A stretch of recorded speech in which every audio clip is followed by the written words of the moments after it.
guys yung aking nanilutang pata ng baboy. Ayan. Less 2 kilo.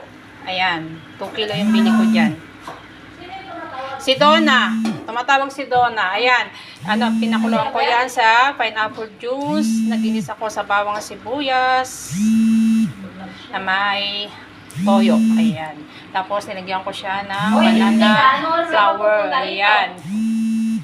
Ayan, guys. Ayan. Ang aming Christmas party namin ngayong araw na to. So, dito kami sa bahay ng friend ko. Nagluto kami. Nagbago yata ang itsura ng damit mo. Bagong live yan. Dito na Ayan, ng boss ko. Ayan, ayan. Kasi niluto ko siya nung last Wednesday pa.